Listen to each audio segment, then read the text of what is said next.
Today was the first day of the quarterfinals, and the much awaited match was between Magnus Carlsen and Gukesh. It was a very long game, but it was an example of Carlsen magic. So stay with me because it's going to be a long ride, but we will see some insights into how Magnus Carlsen converts these seemingly equal positions into wins. We've seen it all the time, but this is another masterpiece by Magnus Carlsen. The opening was very interesting. Gugesh went for blood, basically. You would not think so because he went for the London, but the following moves were looking for complications. Now b6, and now he went for the Jabava London with the knight coming to c3 early. Normally, not something you would do in a queen's pawn game. Bishop b7, and now another interesting move f3, like something you would see in a king's Indian defense or in other similar openings where you grab the center but at the cost of taking away the seat of the knight. So now e4. So basically, Gugesh has got the center, but slight awkwardness in his camp, especially the knight in the king side. So pawn a6, interesting move, covering b5 and preparing b5. Queen d2, so Gugesh is going to castle long. And here Gugesh castles long. This is the first interesting moment of the game because it's a pawn sack, right? Both the players knew this well, I believe. So takes, he didn't take it. So if you take the pawn and then take the free pawn, it's a very subtle combination that white has got. After takes, Gugesh would just go queen e3. A quiet little move. You might think, why? The bishop can go back, right?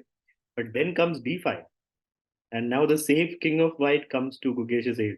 Black's king is going to get into a little bit of trouble. E6 is. So this is not something Magnus Carlsen would want to face. It's already good for white. So Magnus didn't go for that. After Gugesh castled long, Magnus went for bishop b4, keeping a pin. And Gugesh just ignores the hanging pawn. This time it's completely free, right?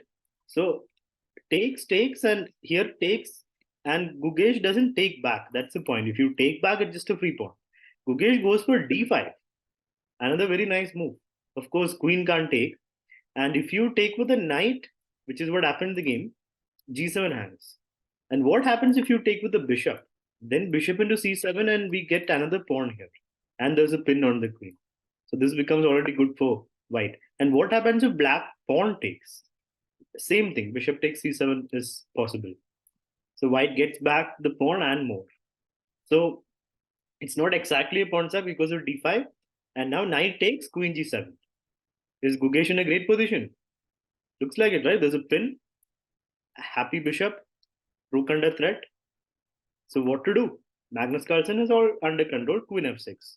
And now it's going to be an endgame if white wants to.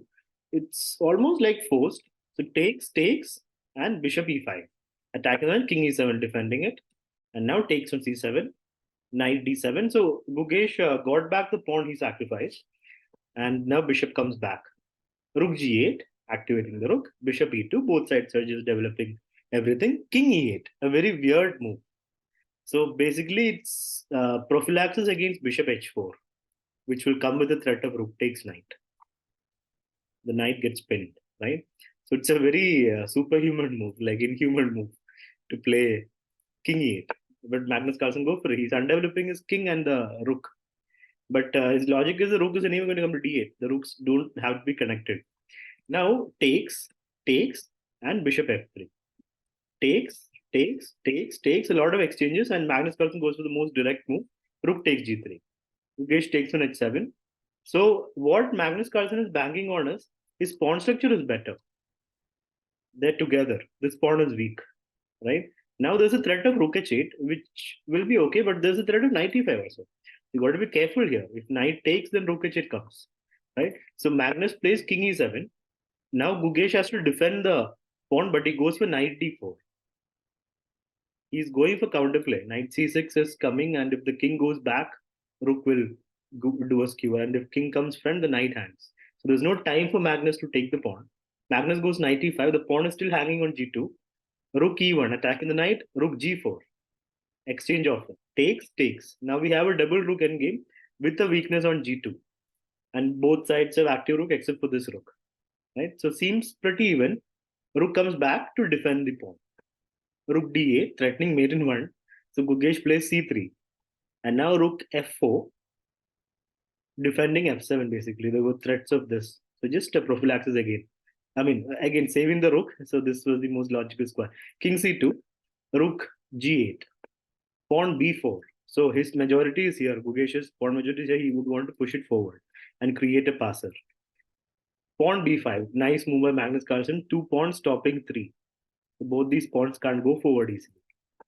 Gukesh goes king b3 to help in a4. And now rook g4, threatening g2. Gukesh threatens f7. So you can't really take here. So Magnus goes rook g7, takes, and now we have a single rook in game. Still black is better because of the connected pawns, the pass pawn here. White will have to create a pass pawn here. I mean, this not really passed yet. Okay, a4. Black taking would be bad because king takes, king enters, and white will have a pass pawn. So of course Magnus doesn't take. He goes f5. His pawns start rolling down. Takes, and rook to a2. This is the moment, the most critical moment of the game is these two moves.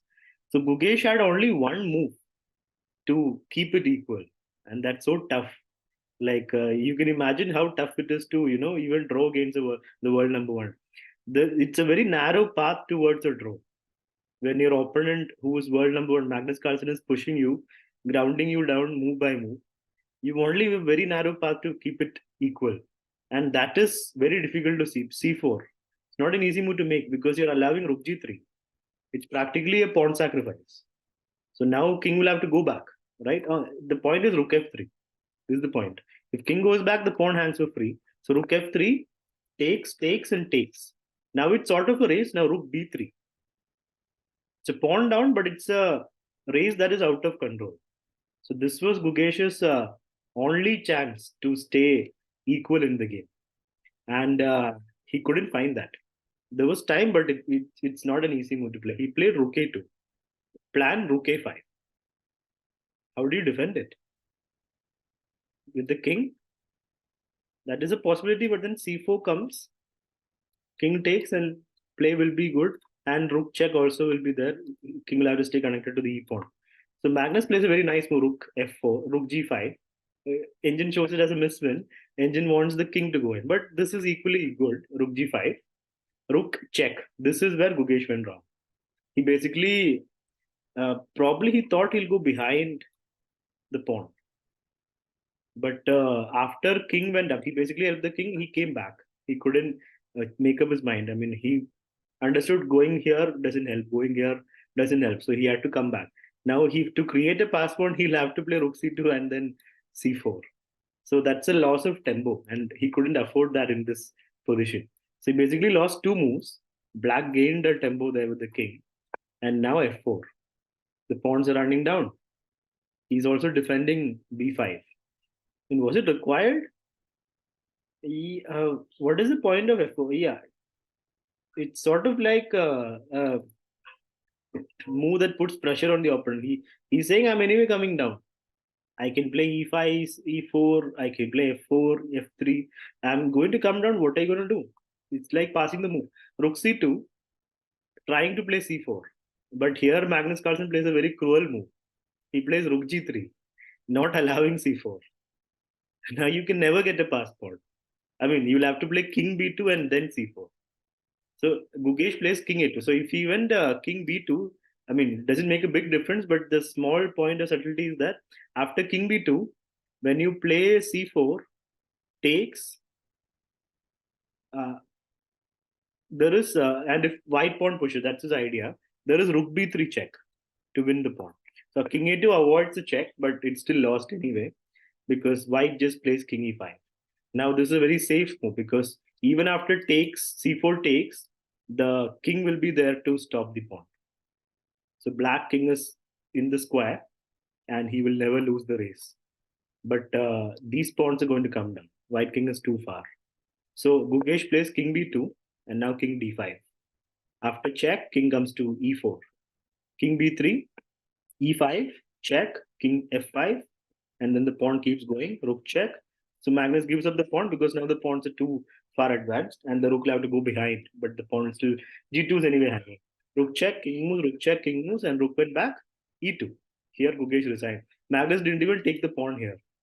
time is important. Yeah, so if rook check, then king d3 comes, and again check, king e3, and then king f2. And there's still one more pawn and rook g2 after that. After rook g2, it becomes easy. So here Gukesh resigned. So basically, a very nice game, a 48 move game by Magnus Carlsen and Gukesh, and it was his trademark endgame mastery that got Magnus Carlsen the win. Now Gukesh in a situation where he has to win with the black pieces to stay in the quarterfinals to take it to the tiebreak. So Magnus Carlsen will fancy his chances to go into the semi-final.